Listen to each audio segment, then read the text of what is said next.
उद्धार हो केला माणसाचा पुण्यात्मा झाला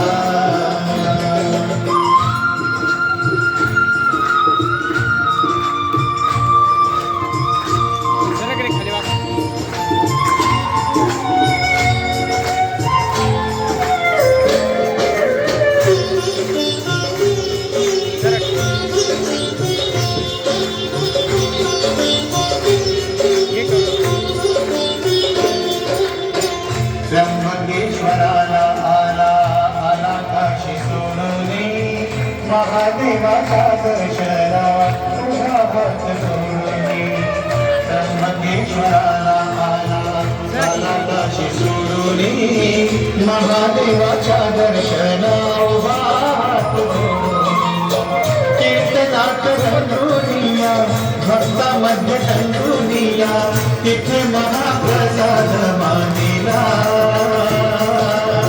बुद्धवाने उद्धार हो केला माणसाचा पुण्यात्मा झाला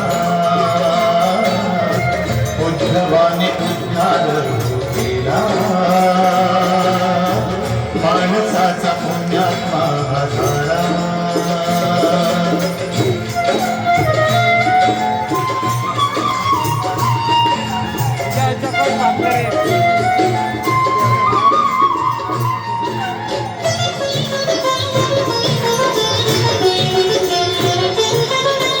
वाटेचा वाट सोडला सोडा गाव कधी आखणार नित्या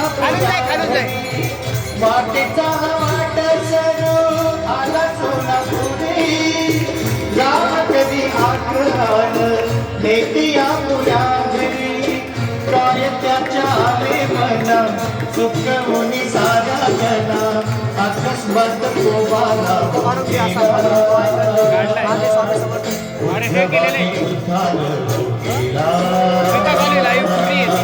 माणसाचा पुण्यात्मा सद्गुरु श्री स्वामी महाराज की जय. उद्धवाने हळूहळू वारुळावरची माती बाजूला केली. माझा ब्रह्मांड नायक त्या ठिकाणी प्रगट झाला. स्वामी महाराज ध्यानामध्ये होते. मुखातून स्वामींचा मंत्र निघत होता, ओम दळा चिरंजीवी नमः. आणि तो स्वर त्या जंगलामध्ये गुंजत होता. ते स्वर कानावर पडत होते. हा उद्धव बचकला. स्वामींच्या अंगावरची माती बाजूला केली आणि माझा ब्रह्मांड नायक उभा राहिला. कटेवर हात ठेवला, एक हात उंच केला आणि स्मित असं सुंदर हसू लागला. हा उद्धव स्वामींकडे विनंती करतोय, हात जोडतोय, स्वामी महाराज क्षमा करा, माझ्याकडून चुकी झाली. स्वामी माझ्याकडून चुकी झाली, मला क्षमा करा. कारण की उद्धवाला भीती वाटू लागली. हे सिद्ध पुरुष, एक दिव्य पुरुष या ठिकाणी प्रगट झालेला आहे. जो प्रगट झालेला आहे दिव्य पुरुष, हा मला श्राप तर नाही देऊन टाकणार ना. मनामध्ये अनेक शंका येऊ लागल्या होत्या उद्धवाच्या. आणि त्या शंका येत असताना उद्धव 2 मिनिट फक्त. उद्धव स्वामींजवळ विनंती करत होता की मला क्षमा करा, क्षमा करा, क्षमा करा. ब्रह्मांड नायक स्वामी समर्थ मंद हसले आणि त्या उद्धवाला बोलू लागले, अरे उद्धवा, काळजी करू नकोस. या ब्रह्मांड नायक म्हणून आम्ही या सृष्टीवर आलो. तू कशी काळजी करतोस?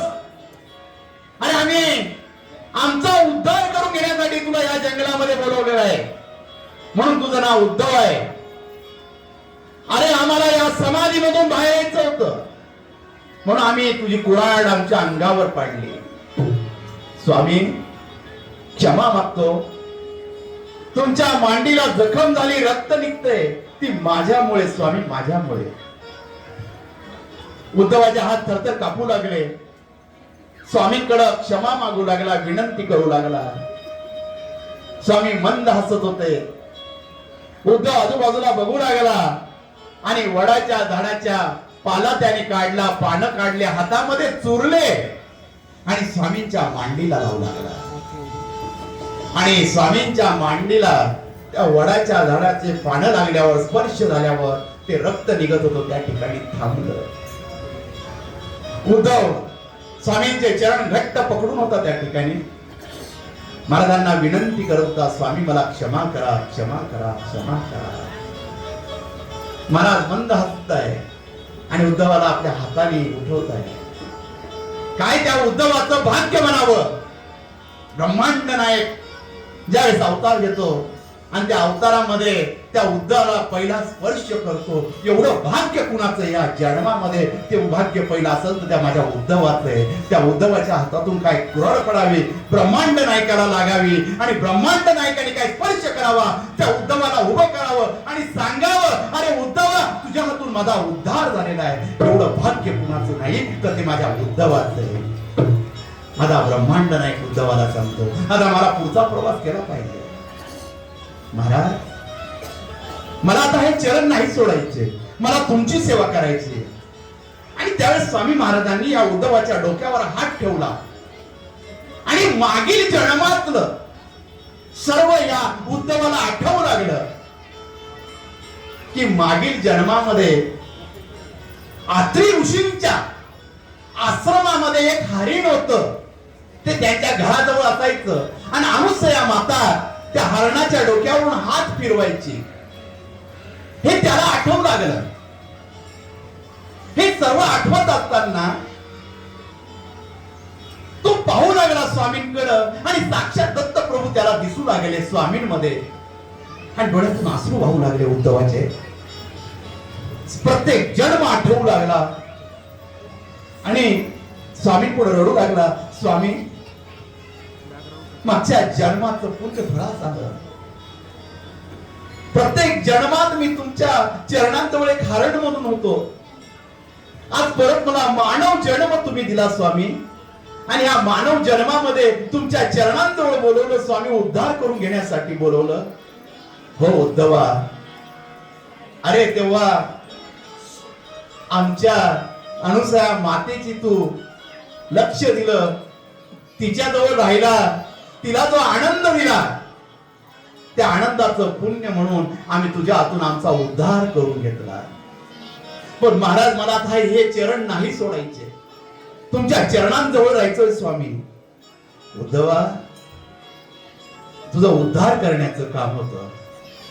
आम्ही आता भारत भ्रमण करणार, प्रत्येक भक्तावर कृपा करणार. आमचे जे भक्त दुःखामध्ये त्यांच्यावर आम्ही कृपा करण्यासाठी हा अवतार घेतला आहोत.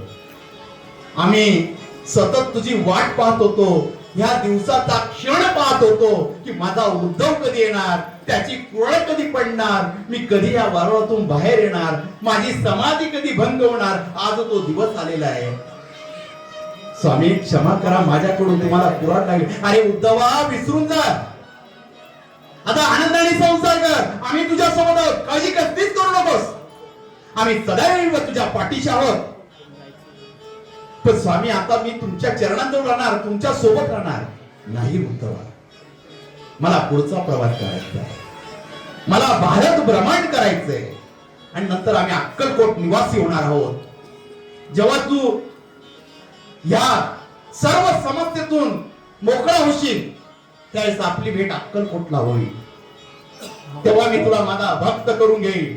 तू काळजी करू नकोस, आम्ही सदैव तुझ्या सोबत आहोत. आणि महाराज निघून गेले आणि महाराज पुढे चालत होते आणि हा उद्धव हात जोडून मागे उभा होता, डोळ्यातून अश्रू वाहत होते. जो ब्रह्मांड नायक अनेक जन्मापासून भेटलेला होता, त्याच्या सहवासामध्ये मी होतो आणि आज तो ब्रह्मांड नायक चाललेला आहे.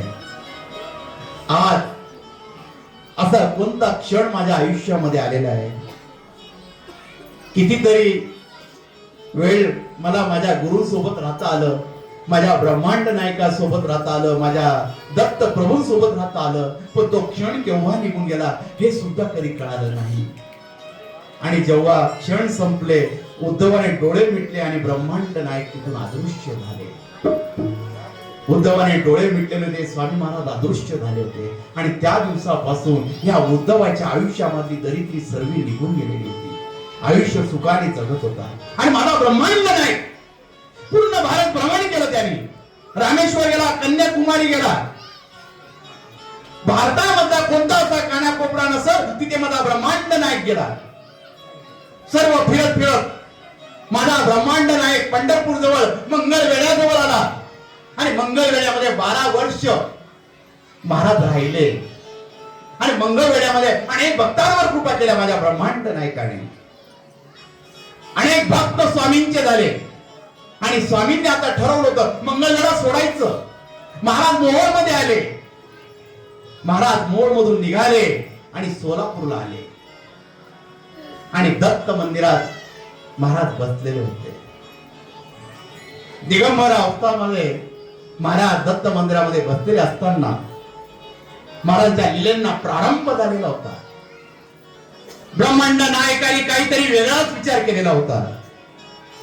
चित्तोपंत टोळ त्या दत्त मंदिरामध्ये रोज पूजा करण्यासाठी येत असते.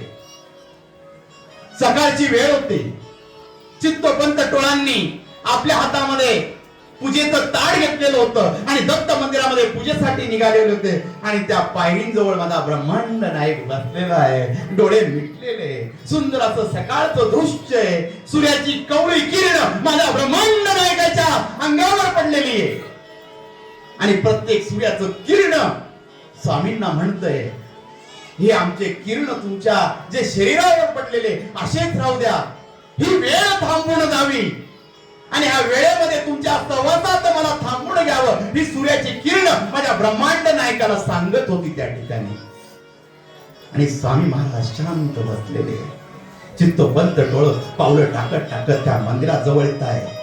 स्वामींकडे बघितलं न बघितल्यासारखं केलं. दत्त मंदिरात केले. दत्त मंदिरात दत्त भगवंताची पूजा करू लागले आणि पूजा करत असताना मनामध्ये विचार वेगळेच येऊ लागले. कोण हा संन्यासी? यांना काही काम नाही, गोंधळ तर नाही ना?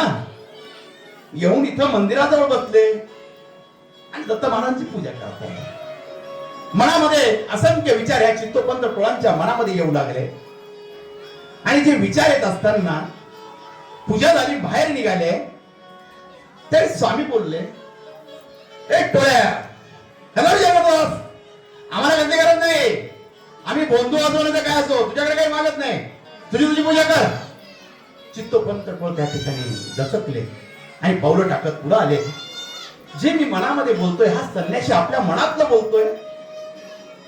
आणि घरी आले आणि दुसऱ्या दिवशी परत पूजेसाठी आले. स्वामी महाराज बाहेर बसलेले होते. चित्तोपंत टोळ परत पूजा करताय. मनामध्ये विचार येत आहे, या संन्यासाने माझ्या मनातलं ओळखलं, पण हा कालचा बसलेला आहे. पोटामध्ये अन्नाचा कण नाहीये, हा जेवला का नाही, हा मनामध्ये विचार आला. आणि त्यावेळेस स्वामी महाराज बोलले, तू कशाला आमची जेवणाची विचार करतोस? चल आज मी तुझ्या घरीच जेवायला येतो. चित्तोपंत टोळ दचकले आणि त्यावेळेस चित्तोपंत टोळांना वाटू लागलं, हे स्वामी कोणी साधे सुधे पुरुष नाही, हे सिद्ध पुरुष आहे. आणि चित्तोपंत टोळ स्वामींना घरी घेऊन येऊ लागले. मनामध्ये स्वामींबद्दल भाव निर्माण झाला आणि ज्यावेळी मनामध्ये भाव निर्माण होतो, गुरुची ओढ माणसाला लागू लागते. स्वामी घराजवळ आले आणि चित्तोपंत टोळ स्वामींना जेवण वाढलं आणि मनामध्ये एक शंका येते.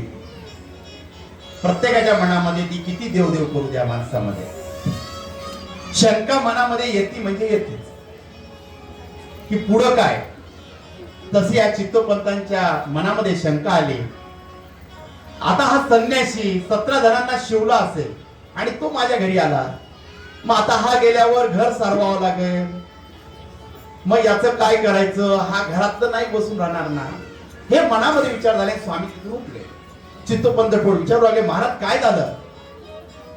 आणि त्यावेळेस स्वामी सांगू लागले, तुझ्या मनामध्ये विचार सुरू झाला म्हणून आता आम्ही तुझ्या घरी जेवण करू शकत नाही, कारण तुला घर सारवावं लागल.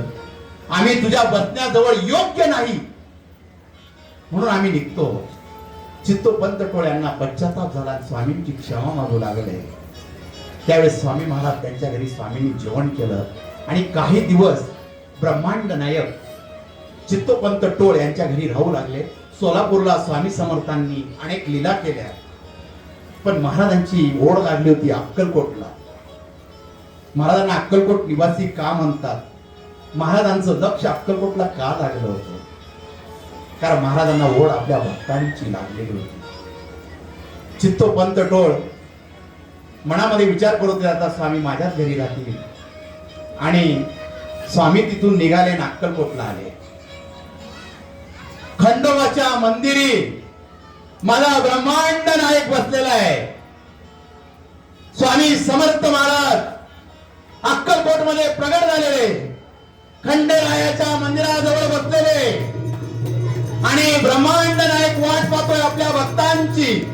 ओढ लागलेली आहे, माझा भक्त येणार, मला घरी घेऊन जाणार.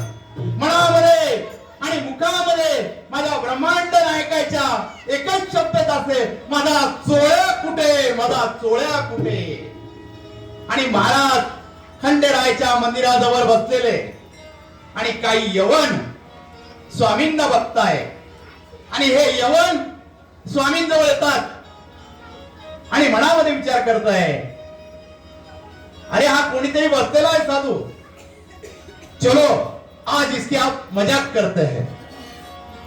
आणि ते स्वामींजवळ चारी यवन येत आहे आणि स्वामींची चेष्टा सुरू करताय. आणि त्यावेळेस ते स्वामींची चेष्टा करता करता स्वामींना बोलताय, क्यों महाराज चिलीम पिओ क्या? आणि महाराजांची चेष्टा करत असताना एक रिकामी चिलीम त्यांनी स्वामींना दाखवली आणि बोलू लागले, स्वामी चिलीम पिओगे? आणि माझा ब्रह्मांड नायक म्हणतोय, हा क्यों नाही, हा चिलीम पिएंगे, चिलीम पिएंगे, आप लो लो. आणि महाराजांनी त्याच्या हातातली चिलीम हातामध्ये घेतली आणि त्या चिलीम मधून त्यांना बघू लागले. त्यावेळेस ते यवन जोरजोरात हसू लागले. आणि माझ्या ब्रह्मांड नायकाच्या लीलेला सुरुवात झालेल्या अक्कलकोट मधला पहिला प्रसंग माझ्या स्वामींनी, माझ्या ब्रह्मांड नायकांनी ती चिलीम आपल्या मुखाशी लावली आणि ब्रह्मांड नायक ती चिलीम ओढताय. आणि चिलीम ओढता ओढता धुराचा लोंढा त्या रिकाम्या चिलीम मधून बाहेर येऊ लागला. आणि एवढं थकले, हा साधा सुद्धा पुरुष नाही, हा सिद्ध पुरुष आहे. आणि ते स्वामींच्या चरणाजवळ नतमस्तक झाले आणि स्वामींची क्षमा मागू लागले. स्वामी हमें माफ कर दो स्वामी, हमने आपका मजाक किया, मजाक मत करो. मजाक सांप से ही जहरीली होती है, किसी की मजाक मत करो. महाराज सांगतात की सापाच्या विषापेक्षा माणसाची चेष्टा खूप घाण असते, ती खूप वाईट असते. म्हणून कोणाची चेष्टा करू नका, सिद्ध पुरुषांची चेष्टा करू नका. आणि ते यवन त्या ठिकाणी स्वामींची माफी मागताय. तेव्हा त्यांना विचार पडला की स्वामी इथं बसलेले आणि स्वामींनी जेवण नाही केलं, तर स्वामींची जेवणाची व्यवस्था केली पाहिजे. आणि त्यावेळेस स्वामी महाराज बोलले, हमारा चोला है, जाओ चोले के पास जाओ. आणि त्यावेळेस हे यवन चोळप्पा महाराजांच्या घराकडे निघाले. आणि ज्यावेळेस घराकडे निघाले असताना त्यांच्या मुखामधून, त्या यवनांच्या मुखामधून एक शब्द बाहेर पडता, एक सिद्ध योगी आया है अक्कलकोट मध्ये, एक आवलिया आया है, वो सिद्ध है. हे शब्द त्यांच्या मुखातून निघत होते आणि ते शब्द बोलत बोलत पळत होते. लोक ऐकत होते, कोण आवलिया आहे? काहींनी विचारलं, कहा है? अरे खंडेराय के मंदिर में बैठा है, एक आवलिया है. हे शब्द बोलत असताना अनेक लोक खंडेरावाच्या मंदिराजवळ गर्दी करू लागले आणि स्वामींना बघू लागले. स्वामींपुढे असंख्य गर्दी झाली होती, प्रत्येक जण स्वामींचं दर्शन घेत होता. आणि हे यवन चोळप्पा महाराजांच्या घराजवळ आले आणि बोलू लागले, चोळप्पा जी घर पे है? आणि चोळप्पा महाराज यांनी आवाज ऐकला, कोण है? हम है चोळप्पा जी, एक आवलिया आया है, वो आपको बुला रहा है. चोळप्पा महाराज बाहेर आले आणि विचारू लागले, कोण? खंडेराव के मंदिर में एक आवलिया आया है, वो बोल रहा है हमारा चोलिया का है, वो आपको बुला रहा है. आणि ज्यावेळेस चोळप्पा महाराजांनी हे शब्द ऐकले, एक आवलिया आया है वो आपको बुला रहा है. आणि त्यावेळेस माझ्या चोळप्पा महाराजांच्या छाती धाड धाड धाड.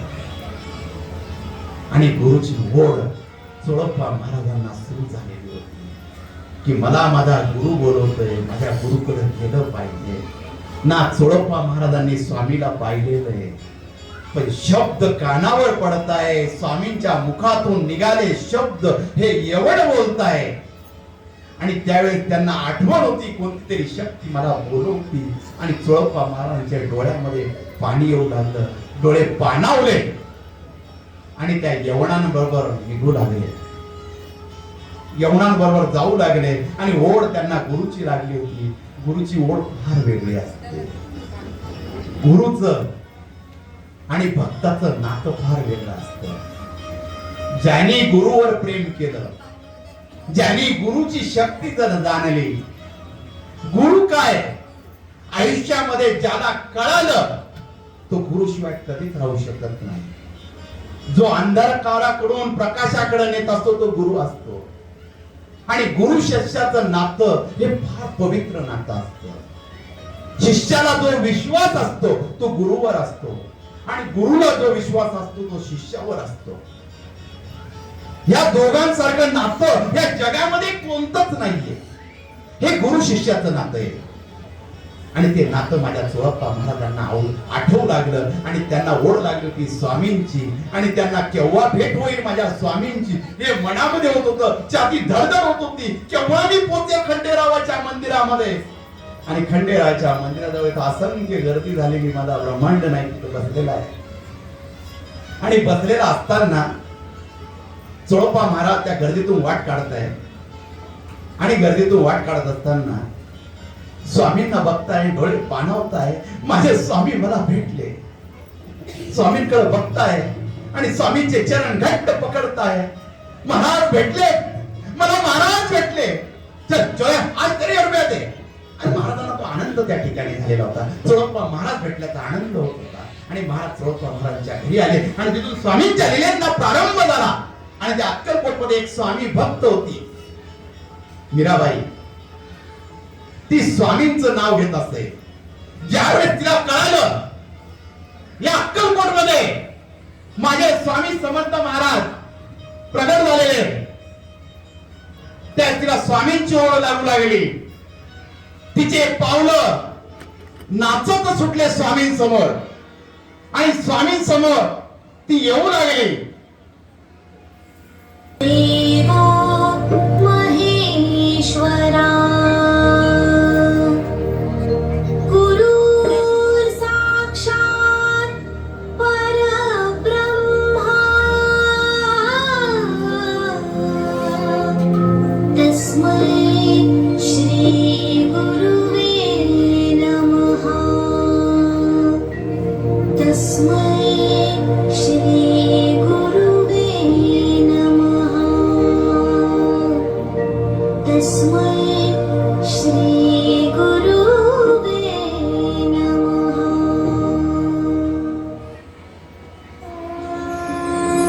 स्वामी जगाची माऊली, स्वामी कृपेची सावली, असे निरंतर मायावी कुठे न पाहिली. स्वामी जगाची माऊली, स्वामी कृपेची सावली, असे निरंतर मायावी कुठे न पाहिली. आनंदाचे डोलवे संकटात धावले, सारी सुमने श्वासांची स्वामी चरणी वाहिले.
गाठी वेदनेच्या सुटती गाठी स्वामी शक्ती ज्याच्या पाठी वेदनेच्या सुटती गाठी सोबतीला नाही कुणी सोबतीला माझे स्वामी सोबतीला नाही कुणी सोबतीला माझे स्वामी उन्हामध्ये सावली स्वामी दुःखामध्ये सुख हे स्वामी कष्टामध्ये बळ हे स्वामी वेदनेचा अंत स्वामी उन्हामध्ये सावली स्वामी दुःखामध्ये सुख हे स्वामी कष्टामध्ये बळ हे स्वामी वेदनेचा अंत स्वामी श्री स्वामी समर्थ श्री स्वामी समर्थ श्री स्वामी समर्थ श्री स्वामी समर्थ अंधारात हरली वाट पायी फुफाटान ताट अंधारात हरली वाट पायी फुफाटान ताट स्वामी नाम घेता ओठी सर्व दूर लक्ष प्रकाश स्वामी नाम घेता ओठी सर्व दूर लक्ष प्रकाश व्याकुळलेल्या शिवाचा प्राण समर्थ जीवनाचा अर्थ म्हणजे श्री स्वामी समर्थ देऊ नको हे माझी माझे स्वामी समर्थ एक माया बाबा श्री स्वामी समर्थ सोबतीला नाही कुणी सोबतीला माझे स्वामी सोबतीला नाही कुणी सोबतीला माझे स्वामी उन्हामध्ये सावली स्वामी दुःखामध्ये सुख हे स्वामी कष्टामध्ये बळ हे स्वामी वेदनेचा अंत स्वामी उन्हामध्ये सावली स्वामी दुःखामध्ये सुख हे स्वामी कष्टामध्ये बळ हे स्वामी वेदनेचा अंत स्वामी श्री स्वामी श्री स्वामी श्री स्वामी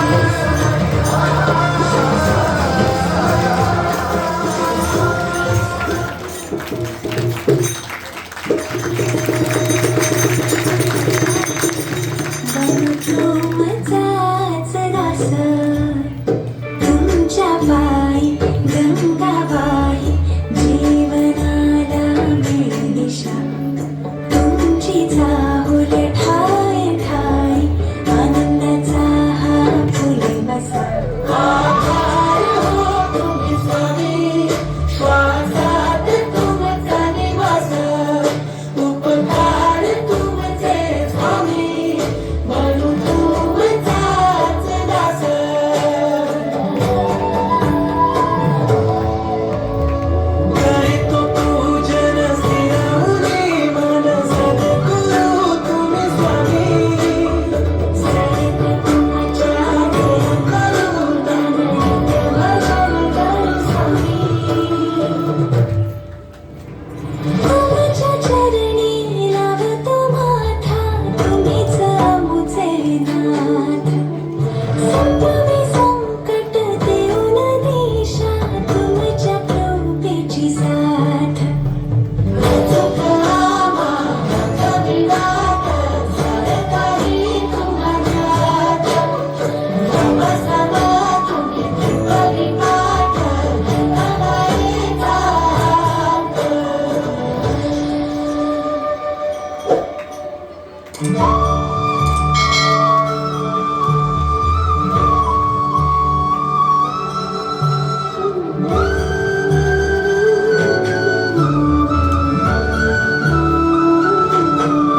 स्मरण तुमचे स्वामी क्षणाक्षणाला मनात तेजोमय तुम्ही स्वामी तुमचाच रूप डोळ्यात